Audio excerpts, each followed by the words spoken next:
Oh, there we go. I think we're live. Ooh, the stream is Hello, live. party All right. people. Ooh. Hello. Hello, internet. Let's see. We're starting just a couple minutes early. We're not starting though.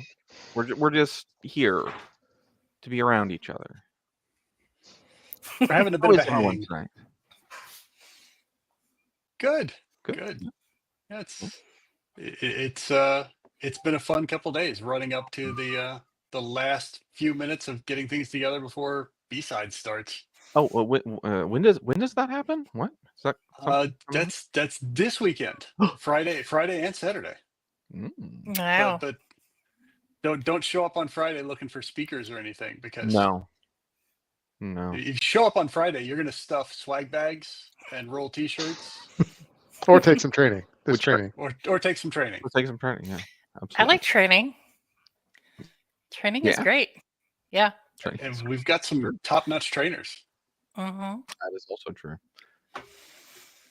So yeah, we're just vamping. We're just saying hi for those the 4 people that were like, oh, I was waiting, and then it started. Hello, party people who are here to learn more about how people get hired from people that hire people that need to be hired.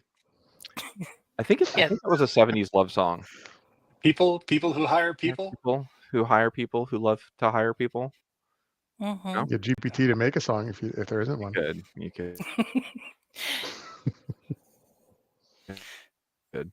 I used to do a decent Smokey Robinson. I don't know much, but I know how to love you. I have to play with it more.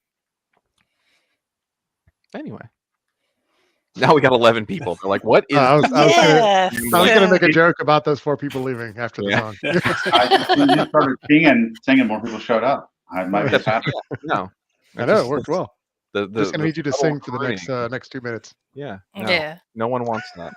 Absolutely nobody wants that. Oh, who's commenting here? Oh, hello. Hello, Fro. Fro. Oh, Fro. Oh, hey, Fro. Hey, Fro. I'm so excited. You're bringing lockpicks. No, you're bringing locks. Sorry. Oh, boy. Oh, that's right. Yeah. Yeah. Yeah. I thought I had some extra locks to bring, and then I picked one up today. I was just going to let Dylan use all my stuff, so thank you. Yeah. It was just like solid. It's like a solid chunk it of was metal. just such a pain. I was like, no, I'm not gonna put this on a table in front of a bunch of people who are trying to learn. That's just cruel. Mm-hmm. Yeah. Well, no, yeah. Fro has the Orlando tool kit right now. Oh, cool. So. Oh yeah. Very good. It's meant for learning. And I'll have my whole kit out there, because when I heard that, I was like, oh no. Well, I guess Dylan and whomever take my stuff. So we'll have plenty. But we are a couple minutes, not even a couple minutes, 1 minute. 1 minute away. Oh my god. Yes.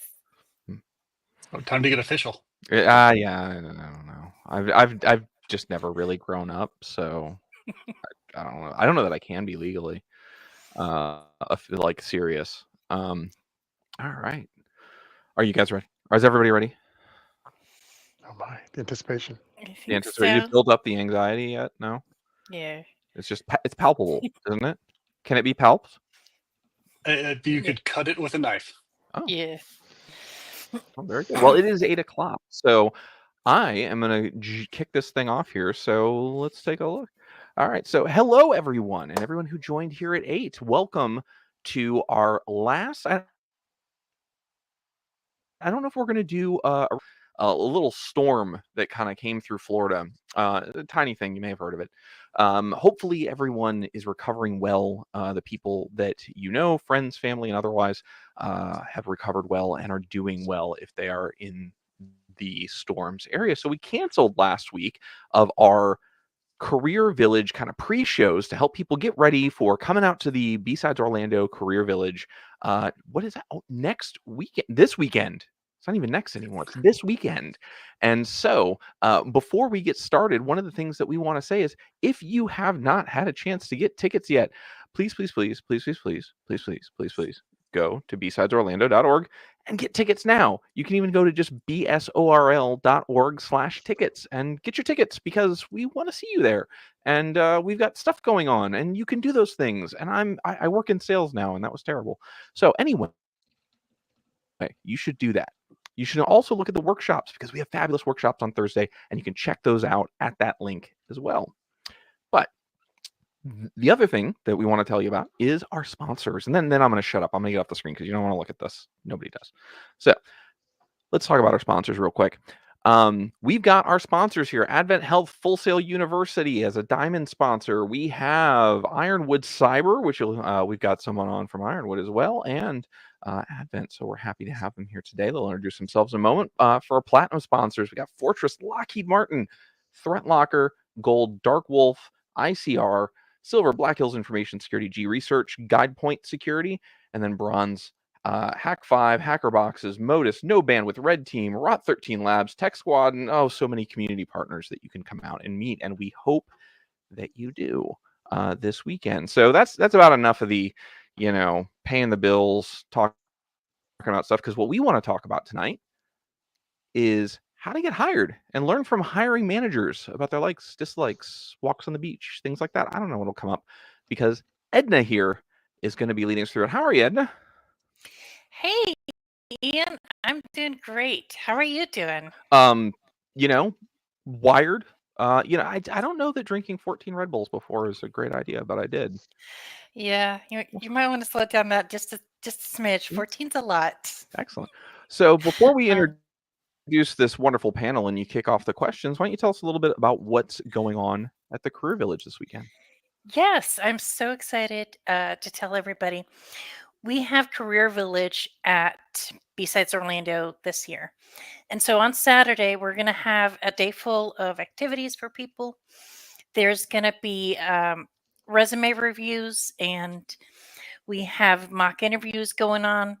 And you can sign up for those starting tomorrow at 8 o'clock. We'll be posting that to the BSides Orlando social media, and you can sign up for slots. Make sure you bring your resume if you're signing up for those.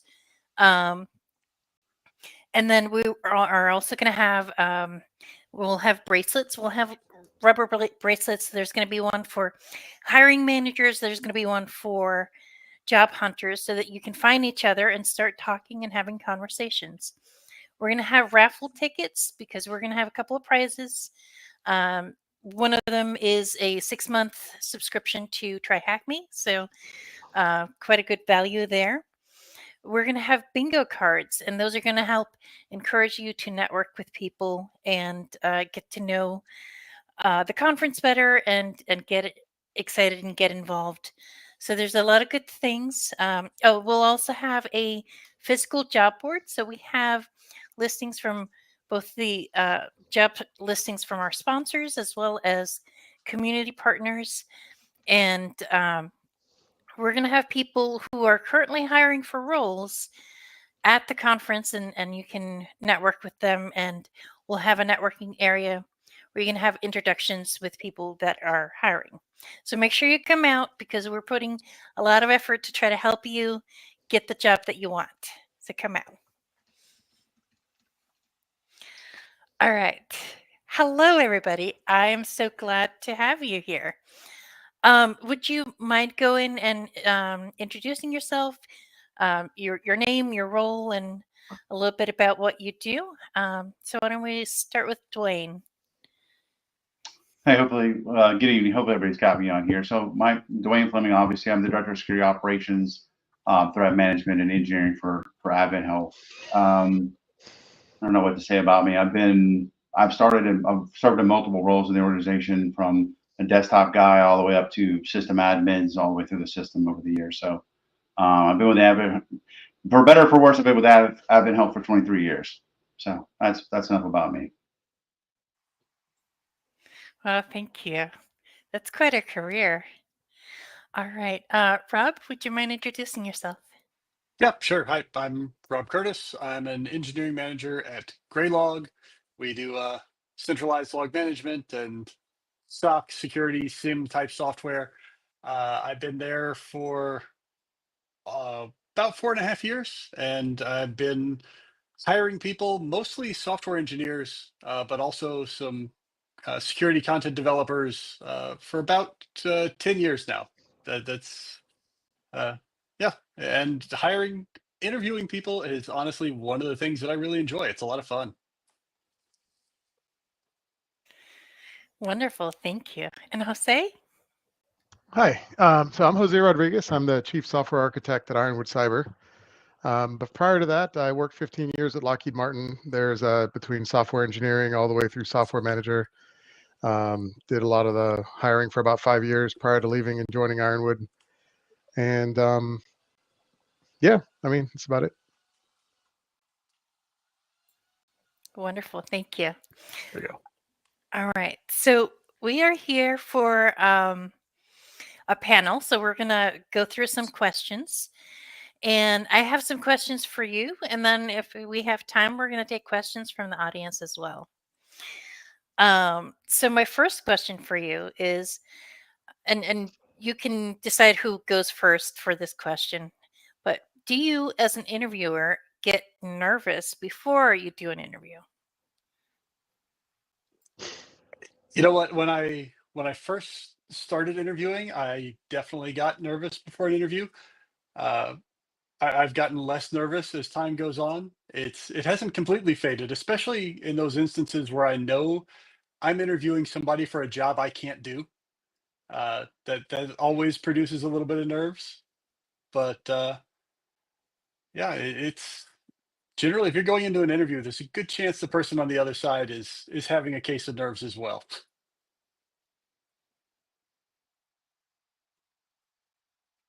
I don't want Jose and I to fight over it, but I'll go and just say, yeah. I mean, I think you're always. I mean, there's a little bit of nervousness, right? You want to do your best job to ask the right questions, open the candidate up, make them feel comfortable, and if you're, you try not to be nervous because that may make them nervous. But to Rob's point, a lot of times technically, some of those people will have more of the technical skill sets. You have to gauge your questions. Am I going to ask a question that really is kind of below the skill set of this person I'm interviewing? Really, as you try to ascertain what their skill sets really are and how much they really know, because a resume only goes so far.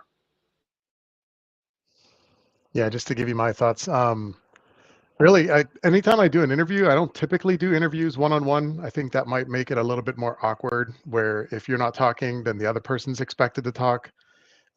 Usually I go in with one or two other people, usually people that are relevant to either to the position or to possible positions if there's multiple that could be filled. And whenever it's at least in the experiences that I've seen, whenever it's like that, and it's not necessarily like an interrogation of the interviewee, it's really more of a conversation. I think everyone kind of tends to be a lot more chill, and it's a lot more, the interviewers are talking to each other, and then the interviewee can come in and chime into conversation when there's not like a direct question that's being discussed. So I think generally with that sort of environment, I think it's been a lot more relaxed. I don't know that obviously, I think to Rob's point, when you start interviewing, I started when I was, 5 years into the company, and I was kind of brought in as the up and coming manager guy, and just kind of observed for a little while and just got to watch, chime in every now and then. But I think by the time I was running the interviews, I don't know that I really felt too many nerves. But Okay, thank you. It's great information. So how closely do you end up working with the candidate that you're interviewing? Yeah, I'll go first again. Yeah, I'm at a pretty small company right now, so I work pretty closely with just about everybody. And most of the people that I've interviewed at Graylog have ended up being like on the teams that I manage. Um, Prior to Graylog, I was at Amazon for a number of years, did quite a bit of interviewing there, and it was actually often the case that I was interviewing people that were not going to be on my team and that I was not going to work with on a day-to-day basis because that's just the way they do things. But these days, yeah, if I'm talking to you in an interview, I'm going to be talking to you pretty much daily at work. yeah, I can follow up. So when I was at Lockheed, I was hiring for numerous positions, and if I was there representing, 4 or 5 different requisitions on different teams, you might be working with different groups rather than my own team. Nowadays, I'm with the startups, so if you're talking to me and we bring you on, you're going to be reporting to me. We'll be seeing each other daily. So it's I think it's largely circumstantial. Um, but the larger the company, I think the more likely you are to have the situation where the hiring manager is acting as a hiring manager, not necessarily for their team. So I think that's likely what you'll find out there. All right. To add to that, so a little different for me at the director level. Obviously, I have 3 managers that work for me, right? So I don't interact directly. I let the managers take care of the hiring process. But a lot of times I do sit in on the interviews and kind of give feedback to the teams, and then I try to. I don't know how close the interaction. Well, it depends on what's going on, and then probably once or twice a year I try to meet directly with all of my team members just to kind of touch base with them, see how it's going, see where they're at, in their growth and how they're coming along in their role, how they like it, and get feedback from them on their managers. Well, thank you. All right. So this one, let's start with Jose. What do you think is the most important aspect you consider when interviewing a candidate? So actually, this is something I've actually thought about outside of this interview, just because I've been in this situation a lot. We actually have conversations about this sort of thing just within our startup here. So the things that you hear people talk about are soft skills and then your hard skills, right? Like what can you do technically, which obviously has a significant amount of merit. And then there's how well can you fit in with our team? And it's hard to really, upplay or downplay any one of the things in particular, but not fitting into the team is something that could, have significant impact on the culture and the flow. So obviously that's going to be very important. And so that's why a lot of times the conversations are really just kind of getting to know somebody, and they're not necessarily, even though the questions may be technical in nature, a lot of times they can veer out of technical just to kind of be more conversationalist and to be like, get a sense of what the person's like. But even outside of the soft skills, when we're talking about the real skills, there's even like two different pieces to that, right? There's the knowledge, which is I think what most people think about, right? Whenever I think like, oh, what are your skills?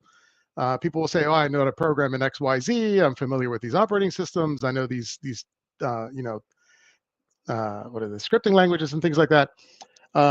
What I've always been, like really, really enthusiastic in an interview is not necessarily what they know, but the amount of energy and passion, like the emotion behind a particular skill set. I've hired people that were highly skilled and they just kind of did it as a way to make money. And so they performed, but it was just kind of like, yeah, I did my thing, I left, and that was the end of it. Whereas like we've brought in people before that, they might not have known a lot. Maybe they were fresh out of college, but man, the level of energy was just so through the roof that they were just really, really into it. They started projects on the side. They just did things for fun, even if it wasn't, profitable. It's just to be able to play with the technology. And those people I feel like are the absolute gem of interviewees. Whenever you find somebody that's really behind what they do, even if they don't know everything, I would be 100% behind that person.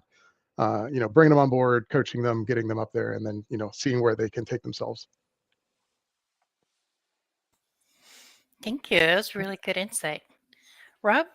Yeah, I think one of the things Jose mentioned is really important, and that's finding somebody who's going to work well with the team. But over the years, I've come to the idea of I used to talk about looking for a culture fit, and I don't want to look for a culture fit anymore, because if I only look for people who I would consider a culture fit, I'm going to wind up with a monoculture team. And so these days, I like to think of things in terms of looking for a culture complement. I want somebody who's going to work well with the team, but who's also going to bring something new. Um, and yeah, like you mentioned, you always look at the technical skills, you look at the soft skills, and I think the one thing that I really, really look for is someone's ability and willingness to learn. This is security in general is a field that's always moving, and as great as your skills are on the day you interview, 6 months, 9 months, a year down the road, you're going to have to learn something new.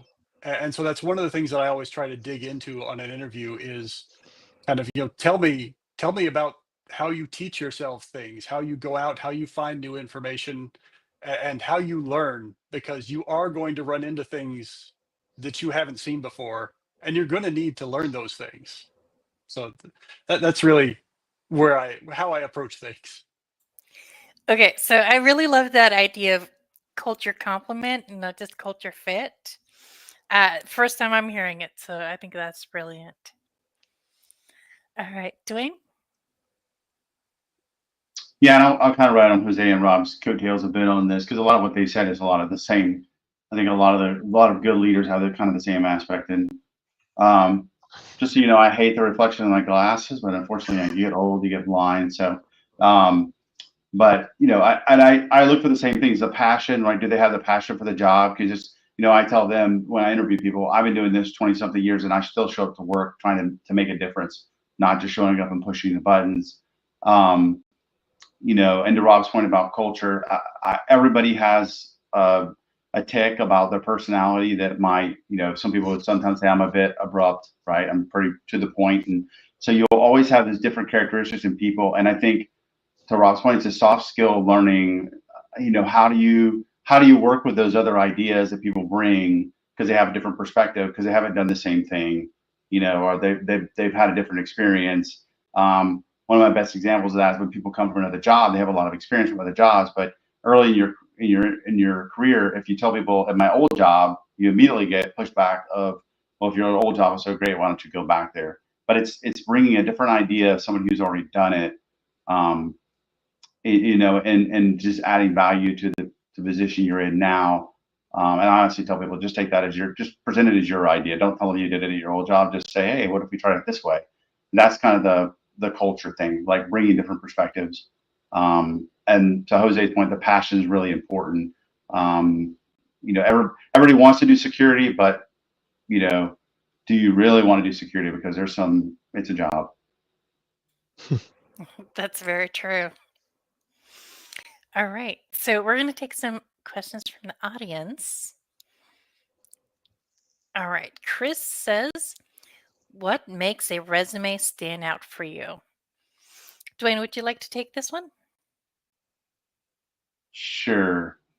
And I don't know the context of that question. What makes it stand out in a positive way, or maybe not in such a positive way, right? So those resumes stand out for different reasons. I typically look for, what's that? I was thinking that's a good take. Maybe we can answer both ways. Yeah. So on the positive side, I look for things like, what is your experience? How often, the culture's changed a little bit now, right? I'm an old school kind of guy, but how often did you change jobs? And I kind of dig into like in the interview process, why did you change jobs? Is it because you outgrew the job? Was it because you just become unsettled after a year or two of doing the same thing, which is okay, but I want to understand that person and how long I can expect from them. That jumps out to me on the resume. How long were they at some of their roles? What did they do? But just purely the resume. The other thing that jumps out to me on the resume negatively is did somebody constantly change a job? I'll have to dig into that in the resume because it's not necessarily a bad thing, but I want to understand the reasons behind that.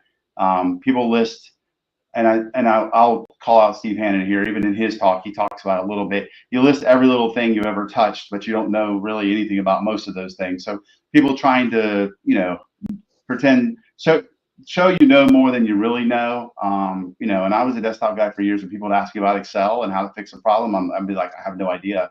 They're like, you're an IT guy. I'm like, yeah, but I don't write financial formulas all day in Excel. So just being transparent, I think, is the best thing, because I need to be able to trust somebody that I'm hiring. I look at resumes. My last one would be, I've had people literally put on their resumes they have a CISSP. When I ask them in the interview process, they tell me that they're working on it.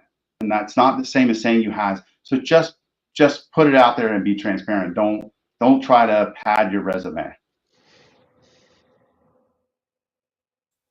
That's a good point. Don't pad your resume. All right, printers. I don't hate them. What are printers? Who knows? PC load letter. Yes. All right, Jose, do you want to answer the question about the what stands out to you as far as resume goes? So I guess what stands out for me, I think I'm a big advocate of you shouldn't have a resume. You should have a resume for the position that you are applying for. I think I've modified my resume to 4 different audiences and given the particular effort that I was applying for. Right? If you are a highly skilled programmer and you know how to hack stuff, and you're submitting, you've got experience doing IT work, but you're applying for a programming job, don't just talk about your IT work, right? That's valuable. But while you were doing that IT work, you probably programmed a good bit, right? So you don't want to just say like, hey, I did XYZ, and then this is the generic stamp everywhere. You really want to kind of target it. Say the things that you did that you might not have mentioned when you were thinking about it in a generic way, but say those things for your audience, right? And those are the things when I'm looking at it, I'm like, okay, what am I hiring for? Am I getting a pen tester? I need to know, like, how well do you know operating systems? How well do you know networking, right? Like, it's not just how well you know how to fire exploits. That's actually one of the least interesting things that I would look for.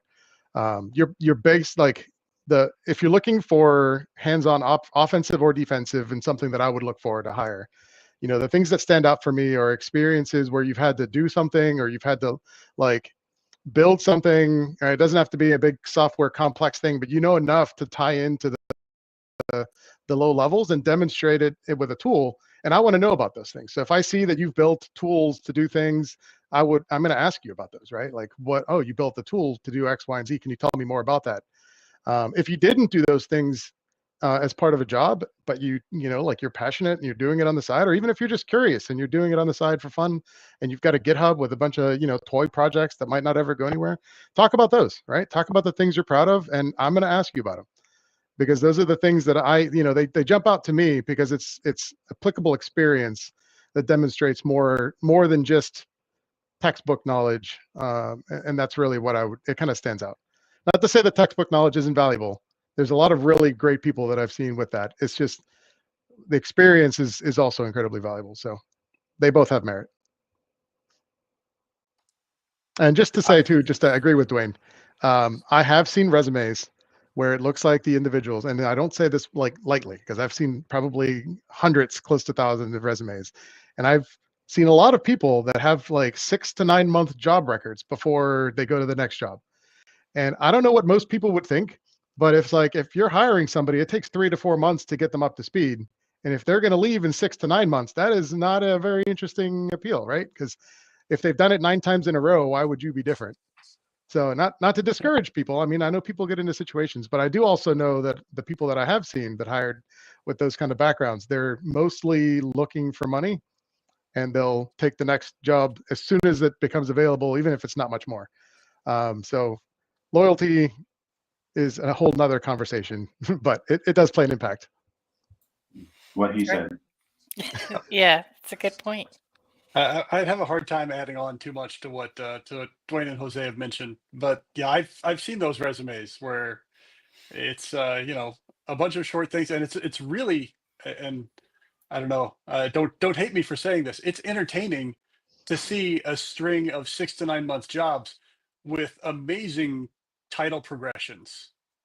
I'm sorry, you didn't go from an entry level job to a staff engineer in 3 9 month jobs.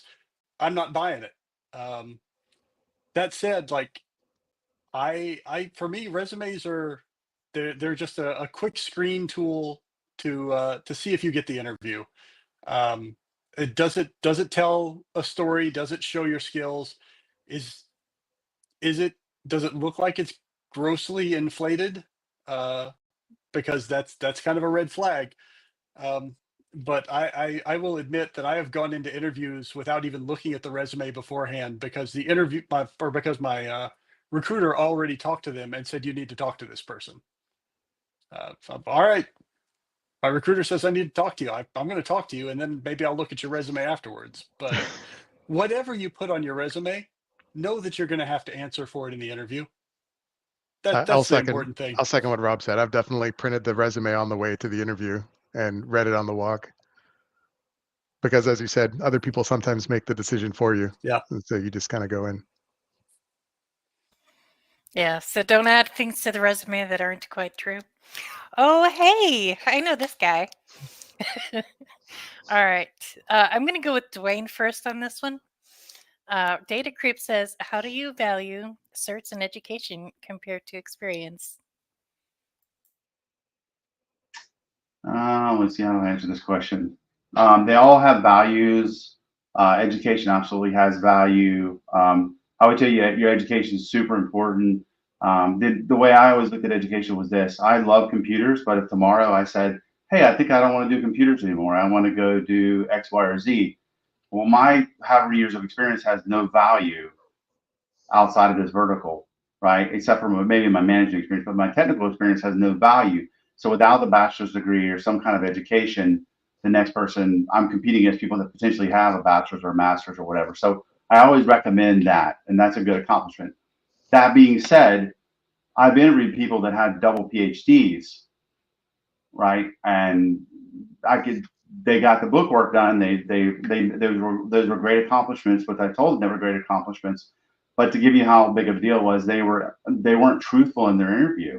So some integrity, being truthful in your interviews, the things that Rob and Jay talked about last with our resumes and things like that, they all have value. I think it's a mixture of both, and it's kind of like when you're cybersecurity. My analogy when I was 18 and you wanted a credit card, they said, "Well, get some credit. We'll give you a credit card." I said, "Well, I can't get any credit because no one will give me." And it's kind of the same game in cybersecurity to some degree or in technical fields, right? Well, I can't get the experience because I don't have the degree. So you have to get the cert showing your initiative to get your foot in the door. And then, once, you hope you can get the foot in the door. And I would tell you this, relationships are important. I think Jose and Rob have both alluded to that.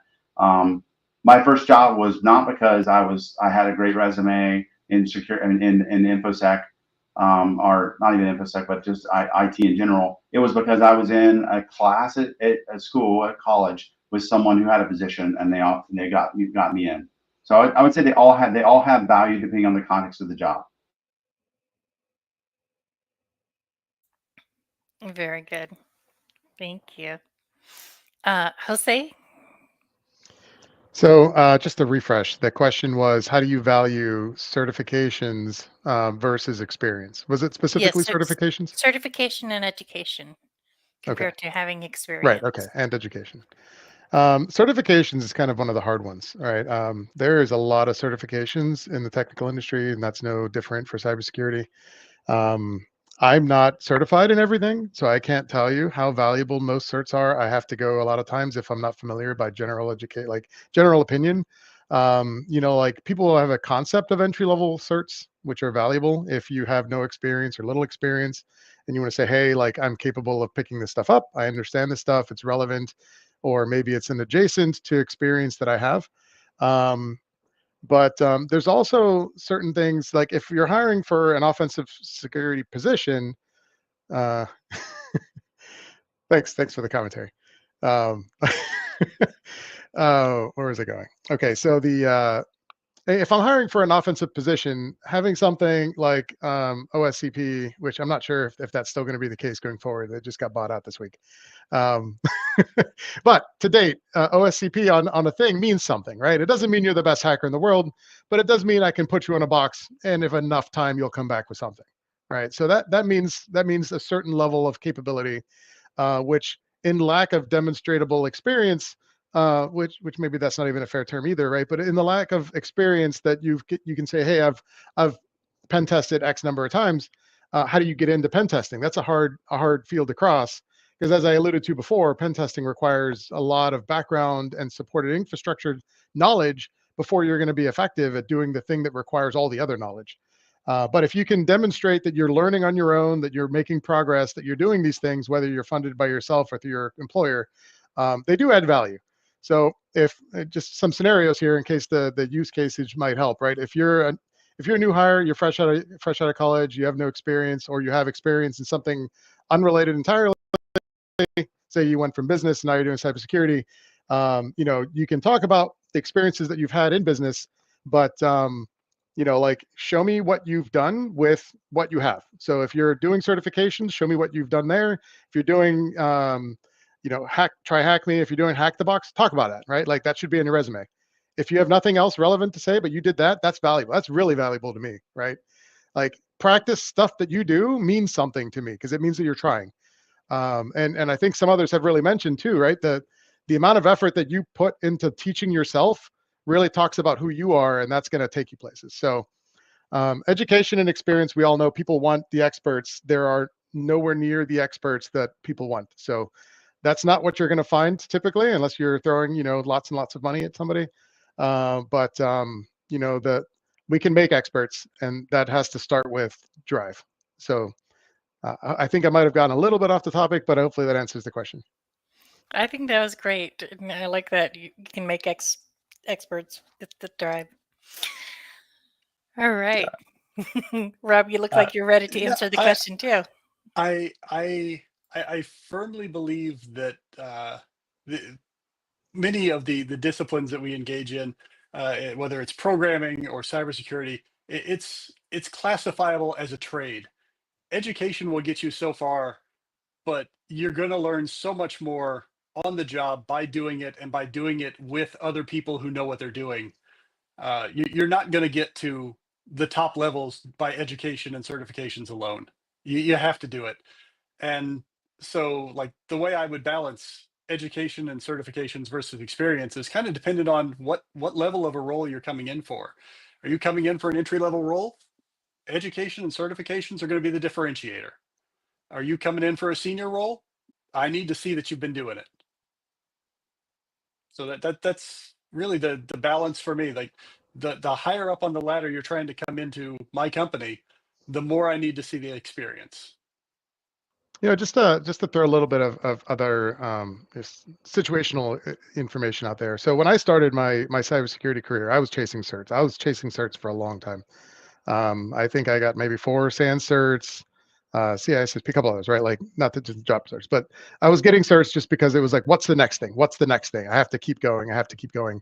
And certainly at the beginning, definitely in the middle of your career, you're constantly trying to aspire and climb ladders, and you're trying to go further and demonstrate that you are the most or the best or whatever, right? To your capability. Towards the end, I'll be honest, like, I've been letting certs expire because they become less relevant.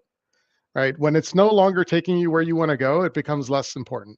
And I've not really gone after certs in the last 5 or so years, but like, there was definitely a place where they were very important. And then at some point later in your career, as Rob was saying, they become less relevant. So I might put on my resume, if it's applicable, that this cert was once in my history, even if I'm not maintaining it.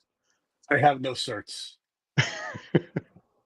And I'll throw my hat in again in the ring on that with Rob and Jose on that. To Jose's point, just so you guys all aware, I'm an MCSE in Windows 2000. Doesn't do you any good now. Even back then, a lot of people were just studying the banks. They didn't actually know. So I think a lot of hiring managers, they didn't know the material. A lot of hiring managers now, the bar gets raised. They have this certification, they have that certification. But some people, they simply take it to have the certification. They study the bank. They don't actually understand the work. They just knew how to take the questions. And so I saw that as really devalue my certification that I took years ago when I had to take the 7 Microsoft tests back in the day. And so the employers are hiring you thinking you know all this stuff based on a cert. You come to find out they were just studying this. They were just learning the question banks and really didn't understand the material. So it's the same as, it's the book knowledge, but I think Jose said earlier, maybe Rob did as well. The book knowledge is helpful, but it doesn't, the practical application is going to be more important in the long run. I saw, just before we wrap up on the topic, I saw somebody, one of the comments came in and said the certs are pretty much a scam. I think the answer to that is no in a general sense, but depending on the cert and depending on how rigorously they evaluate your understanding of the material, the more the cert is valued, right? So something like the GSE, if for those who are not familiar, you sit in a room for 48 hours. I think you do a test for 24 hours, and then you do like an actual live on something for another 24 hours. That's entirely demonstration based. So that anyone who has that degree or that certification, apologize, I certainly give them a nod of recognition, but not all certifications are that rigorous. To Dwayne's point, like, a lot of them are just like, can I memorize this and fill in the multiple choice option, which may or may not carry as much weight. So. Very true. It's a lot of great feedback. Also, I just want to point out, like, certs can also be something that HR looks for checking off the list that you meet this requirement. Yeah, so they're if you not submit to recruiters, hey, Yeah. they need to have this. If it's not on there, it won't make it through. That's for sure. Right. There's filters before it gets to Rob or me, right? Or even Yep. Dwayne. There's people that are out there on LinkedIn gathering resumes. They probably bring in a significant amount and filter down to 2 or 5%. Exactly. All right. So I just saw the question come up, but what is your favorite interview question? Let's go with Rob. Okay. My favorite interview question is, everybody has a story about a project that went well. Tell me a story about a project that you were working on that went completely off the rails. The project went sideways. You knew it was going to fail. I want to hear the story about that project. I want to know what you did. I want to know how you communicated it. Well, I'm sorry. I am now going beyond the actual interview question to tell you what I want to hear from a candidate. But like the interview question stops at, tell me about a project that failed, because I want to hear about how you communicated that to your stakeholders. I want to hear about how you went to your manager or went to leadership to let them know that something was going to fail. And I want to know how you attempted to mitigate it, how you tried to work around it. What did you adjust the schedule? Did you adjust the scope? What did you do? But I want to know about a project that went really badly. And I had an interview not that long ago where someone let me know that they have never in their career or educational career had a project that failed. And that person doesn't work for me right now.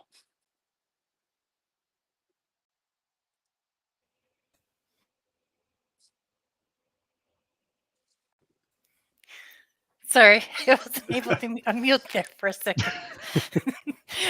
I promise I know how to work computers. All right. Thank you.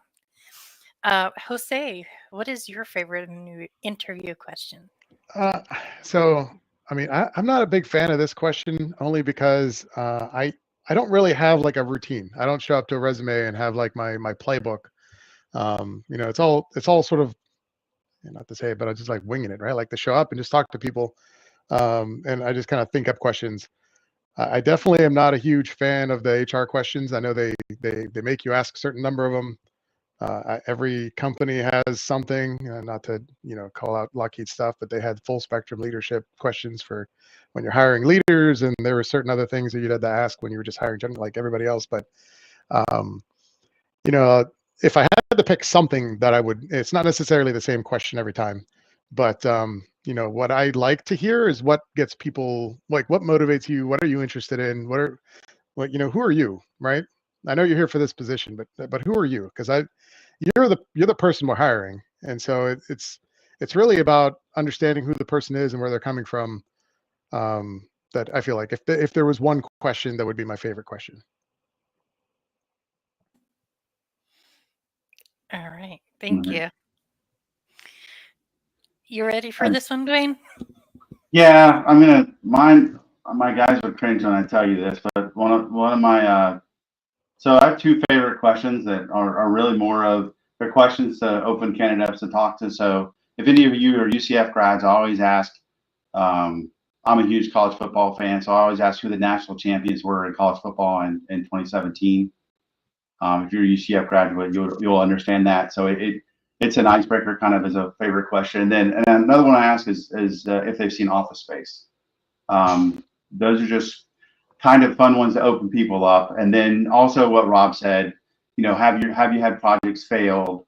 I also like to ask, have you ever had an idea that you thought was a great idea, but no one else thought it was a great idea? And if did you ultimately get it implemented? And what did you do to bring those people to your side? One of my favorite saying is, you can be right or you can be effective. Pick one. And a lot of people get focused on, well, my idea is right, and it's what we should do, and this is what we should. If we do this thing, it's the right thing, but they can't get anybody to listen. So, how effective are you at getting your team to kind of buy in so that you all do the same thing? So those kind of around the same area of what Rob and Jose were saying is and I do wing it too. Depending on it's kind of an adaptive interview, right? It depends on the context and the person you're interviewing and how they answer other questions and how comfortable they are.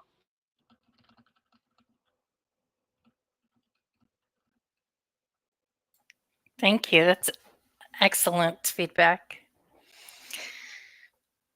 All right. So what insight do you have from your own experience leading interviews and hiring into your own interviews? So let's go with Rob, because I think that it's been a while since Jose or Dwayne might have switched jobs. I switched jobs 4.5 years ago. And so the insight that I had taken from all the interviewing I did at my previous job that led into the job I got now was basically having good stories. Know know what you've done. Think about some of your better accomplishments, and build the story around that accomplishment so that you can talk about the star format. What was the situation? What was my task? What was my action and what was the result? STAR. And build a few stories for some of your accomplishments and build a story for some of your failures. And just you take those, you write them down, you rehearse them a bit, because I guess that's one of the other insights. Interviewing is a skill, and you have to practice interviewing to get good at interviewing. So yeah, take interviews, even if you have no interest in the job. If you're looking, you need to practice interviewing, and don't be afraid to put some work into building the stories that you're going to tell in an interview. Just as long as they're true stories. That's my experience. You mean you want true stories in the interview? I don't get along real great with people that when you find out that everything they told you in the interview was a load. Yeah. Oh, I get that. All right. Let's see. We've got a lot of comments coming in. I once fought a kraken in a data center. I wonder who said that. Metaphorical kraken. Yes. All right. So Flacco asks, how do you display offensive security or pen test or junior pen tester experience if you don't have real world experience, but you only have Hack the Box, Try Hack Me, CompTIA Security Plus, only question based, certified ethical hacker? So let's go. I can take this one first if you want, because actually I Yeah. kind of alluded to this a little bit before. So this might be a follow-on to that. So I've actually seen and even recommended to people to create sections in their resumes. So you typically have your objective, if really small at the top. What are you doing? What are you trying to do? What is this resume for, right? And then you get into your experience. Somewhere in there, there's skills, education. So education can be extended to either have, you can either include it in education and say, these are the things that I've done. You can include it under projects. If you have, because that projects could be its own thing. If you've got things that you've built, if you've got no projects, you could probably stick it in with education, or if you've got certifications, maybe certifications and sort of I don't know, do like training or that sort of thing can kind of go together too. But you really want to highlight, like, not necessarily how many things that you've done, but just that you've done it. Maybe indicate, like, if you participated in CTFs, right? You can maybe name drop the bigger ones and then maybe give like a number, like if you've done like one CTF, okay, that's nice. You've done like 40 of them. I might be like, what? Like, which ones are you doing? So I might be curious. If you do Try Hack Me, it's like, okay, did you do Try Hack Me once? Or did you do like 100 boxes and you're ranked in the 6%? Those sorts of things. If you're of any significant ranking in anything, definitely put that. I actually saw an interview where the guy was the number one on Hack the Box. This was towards the beginning of Hack the Box, so that obviously the numbers are much different. being number one of maybe 10,000 is a lot different than 100,000, but that was on his resume, rightfully so. So things like that, I would definitely put on there. You want to make sure that it looks professional and that it doesn't just look like you're just rambling. So maybe have like a section header, keep it concise, but you want to highlight how much you've done and to what degree. So if you've done so many hard boxes, put the number of hard boxes and things like that, because you want to give yourself credit. Don't be like, oh, that doesn't count because that shouldn't be on a resume. Like, absolutely not. If it's going to make me realize what you can do, then it definitely belongs on the resume, because that's what it's for. hopefully that answers the question. Yeah, no, I think that's great. Dwayne, do you have anything to add to that? Not a ton. Most of the time, our pen testers, believe it or not, are work under a different team. It's not under my team specifically. And then I would say all those things, they all have all the certificate. Again, all the hack the box, try the hack me. They all have value depending on the role you're getting into. But like for my security, a lot of my security analysts, we're using a lot of tools that are giving them a lot of the information. So hack the box and try hack me adds to that investigative skill set, but it's not the most critical thing. It goes back to, I think, what everybody on the panel said. Can you learn the material? And that, I mean, that's an example of that. You have the ability to learn some of that stuff. So that's all I can really add to that, since we don't do as much of the pen testing side from my specific teams. All right, thank you. So I'd actually like to add a little bit to this question. So when I was going through school and trying to find work, I started to put together, I have a GitHub with my write-ups. I put together a blog, and I put together all of the things that I was doing, all of the projects on those sites, because that might not fit on my resume, but I could link to it or point to it. So you can create material outside of your resume to show, like, I did this, and here's my entire write-up on it. And you can make it into a video, or there are shorts and YouTube videos that you can make now.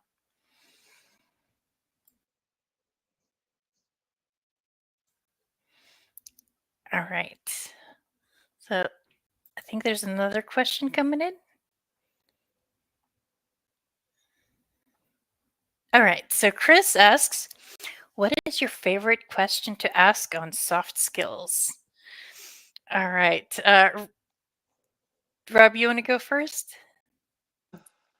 Tell me about a time that, tell me about a time. And a lot of my questions are tell me about a time.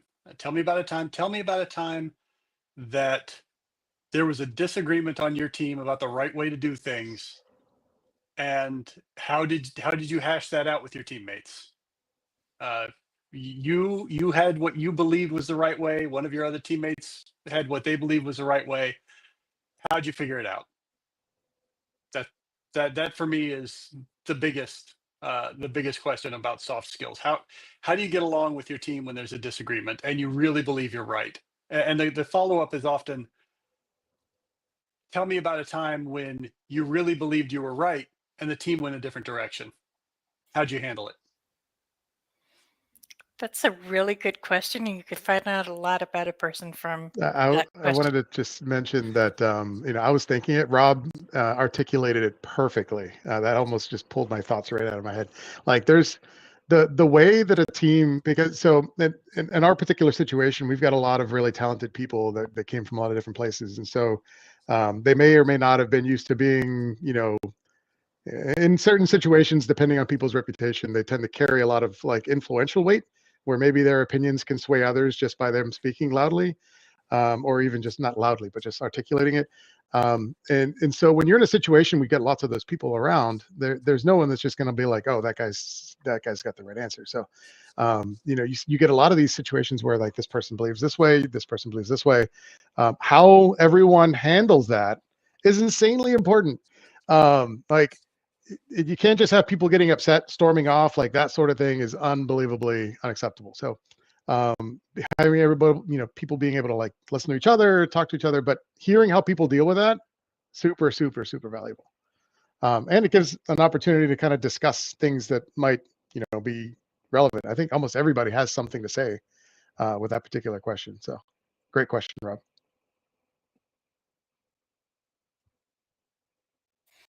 I don't know if I should jump on the Jose and Rob bandwagon, but Yeah, I will. go for it.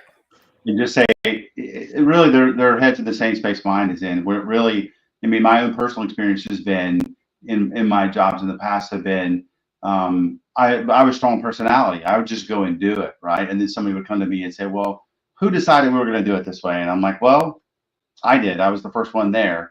And they're like, well, I don't think we should have to do it that way. And to both of these guys' point, I said, well, let's all get together and talk about how we're going to do it, right? It doesn't have to be my way, but let's find a way that we're all doing it the same way. And in some of those instances, everyone will sit in the room and agree, and it wouldn't be Dwayne's way, which is fine. I would, not take that personally, and we would just do it the way the group wanted to do it. But then you'll still have some of those people that will refuse to do it the way the group agreed to do it and want to do it their own way. And that is in a team environment, it just doesn't work well. You might not like the idea, you might think your idea is better, but sometimes you have to, understand that there's a large group of people that have talked about it, and that's the decision was made. You have to just move forward with it. So I mean, that's a huge soft skill of not, it's not always going to be your way. It's going to be a way that works. It probably isn't the way you would do it. But another thing I always say, to kind of tongue in cheek to my guys, is if you don't like the stupid decisions people are making, get yourself in a position to be the one making the stupid decisions. And that's tongue in cheek, right? Because you don't always have all the context. You think you know all the answers, that you don't have all the context. So when you were saying that, I thought you were going to say, get yourself in a position where you can understand why they made that stupid decision. Same thing, but yeah. You said it in your next line there. You don't necessarily have all the context as to what happened there. So yeah. And then when they get to the positions, they realize, and I've even hired managers and they didn't understand my logic and why I did the things the way I did it. And then they would get in the position, it would take them a couple of minutes, and the light bulb would come on. They're like, oh, now I understand. Like, okay, yes, that's the critical part. I don't do it just because I want to do it the most difficult way, but sometimes the environment or the politics or whatever forces you down a path that you sometimes have to adhere to for a while before you can change that path.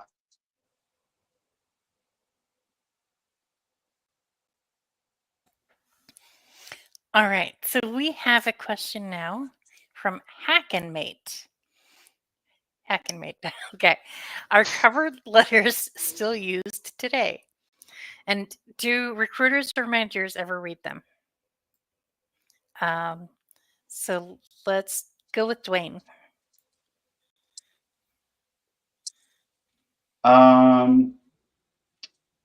Yes and no. I mean, I look at them, but I really get to the meat and potatoes. I mean, I'm sure I don't know how much the recruiters or managers read them, because I'm not in the recruiter's head on that. I mean, they're looking for, I think a lot of this AI automated now, they're looking for keywords and things like that in it. That's where people do the cute things. And they put, I have CISSP with an asterisk, and the asterisk says working on it, but the CISSP got them past the AI filters and it made it to me. But I mean, I think you look at all of it. I don't think a cover letter hurts you. For sure, it's kind of a higher level. This is kind of the who I am, and then here's the meat and potatoes underneath. Yeah, that's a good point. All right, Rob, go ahead. I'll jump in. I think I've seen one cover letter in the last 10 years, and it didn't make any difference. But I think what you said earlier, Edna, about having something on your resume that links out to your GitHub may be a much better cover letter than a cover letter. Your personal website with your write-ups may be a much better cover letter than a cover letter. If you need to put some narrative in there, I'd rather see a narrative about things you've done. That's kind of your resume is what's going to land on the hiring manager's desk. So yeah, put your narrative elsewhere, but link to it from your resume. That's a very good point. All right, Jose, do you have an answer for this one? I can be quick. Honestly, I don't have anything too deep on this one. But if a resume gets to me and there is a cover letter, I will look at it and I will read it. If it starts to look like pre AI, if it starts to look like it's just like fluff, I might just skip to the resume. But if it if it feels like you just wrote, like you were writing this and it's like you talking to me, I'll read the whole thing. And it might provide some context, which might be valuable, it might not. I mean, I don't know that I have anything that I can recall offhand, since, as Rob said, it's very few. I think maybe I could count them on one hand, right? How many resumes with cover letters I've read. But if I do see it, I'll read it. If you've got an interesting story as to, like, hardships or whatever that you've overcame, and talk about, how great you are now because of XYZ, the things that you've done, like, I might read it. It'd be interesting, right? The context of who you are as a person is always valuable. But if you're asking how much time should you spend on a cover letter, I mean, if it's not required, it's not required. And if it is, you got GPT can make you one in a couple seconds, I'm sure. with proper coaching. Yeah, that's a good point. All right. So, final question for the night. Barring any illegal questions, what is something that you wish that you could say to candidates, but you know that you can't or you shouldn't? Um, Jose, you want to take that one? I'm processing this one. I didn't read the questions beforehand, so Okay, I'll jump to Rob. Yeah, I don't know if I've got a great answer for this one.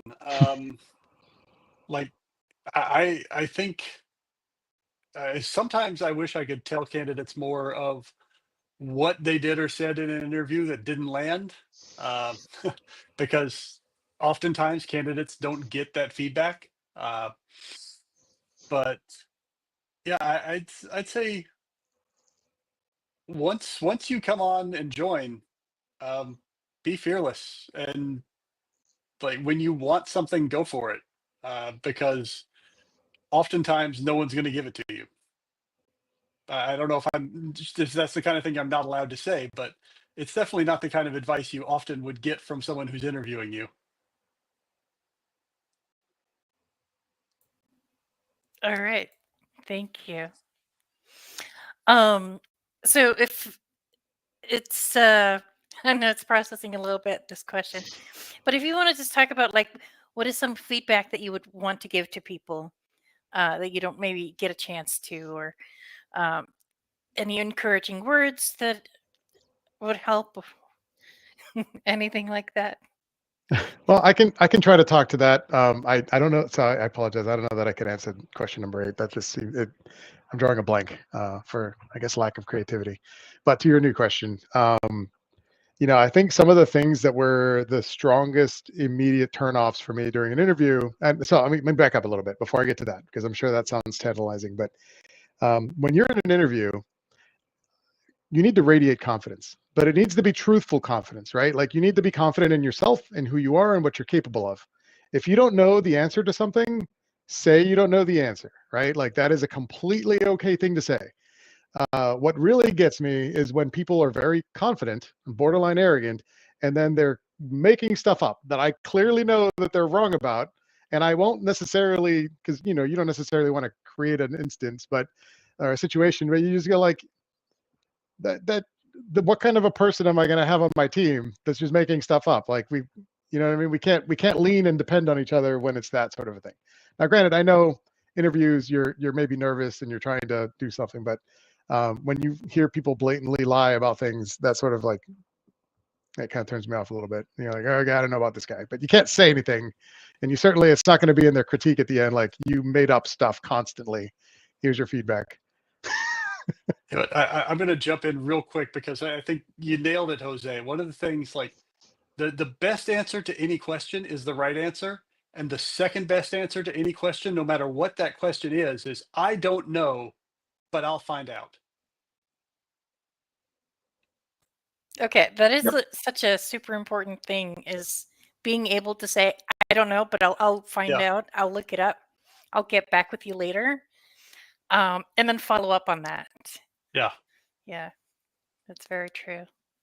Yeah, I was gonna say that that's what Rob and Jose both said again is dead on, right? Don't it and Jose quantified that by saying it's the difference between being confident and being arrogant, right? I've been doing this 20 plus years. I don't know everything. I don't know everything about computers. I don't know everything about anybody who says they do, okay, well that's a red flag already, right? So just be truthful, be transparent, say what you know, and don't be afraid to say you don't know it. You really got to be who you are in the interviews, and let it fall where it may. Either you fell on the side you got the job, or you fell on the side you didn't get the job. And then I would always be willing to ask for feedback.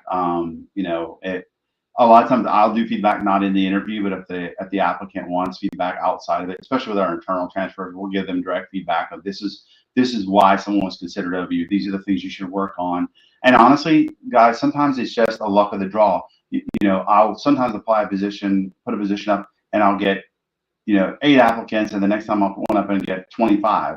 The 8 applicants, you might have been the most qualified, if you'd apply for that one, and the one you did 25, you got beat out by a guy who had one other character, so just edged you out. So it doesn't mean you're not destined to do the job. It just means that particular position, somebody who just came in a little higher than you won it, won that position out. So. Bring my mic around. Hello, all. I'm back. So it is 9 o'clock, and that was fantastic. We had a ton of chat. We had a bunch of questions. Edna, anything you would like to end with about the Career Village? Anything getting posted tomorrow? Stuff like that? Yes. I actually really want to remind everybody, make sure that you're following BSides Orlando on all of the socials, on the Twitter, because we're going to be dropping the sign-up links for if you want to get your resume reviewed or you want to have a mock interview. The sign-up link is dropping tomorrow at 8 p.m. Eastern Time. Sign up. Come to Career Village. We're going to have a full day of very exciting activities. We have bingo cards. We have raffle tickets. We have the bracelets. We're going to have a job board. We're going to have employers that are there looking for employees to hire. So make sure you show up and meet people, network. We're very excited to see you all there. So come on by. Excellent. Very good. So that's it. That's all we got for you tonight. It's the whole Ferris Bueller thing at the end. Why are you still here? Go home. But before you go home, definitely go to bsidesorlando.com or bsorl.org/tickets, because Saturday's coming real quick. And if you don't have tickets, you can't come. And if we can't come, then we can't see you. And then that's not fun. And we want to see you out at BSides Orlando. So get your tickets now. Definitely come out for the workshops on Thursday as well. You can find out more of those as well on this same website, and check out the Career Village.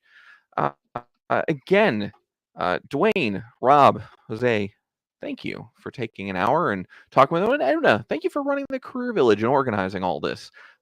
It's just wonderful to see so many people trying to help others, land that first job or get that next career opportunity. So thank you all. Thank you all of you who stuck around to watch, and we hope to see you on Saturday. You have a great one. Stay safe. Thanks, everybody. Thank you. Thanks.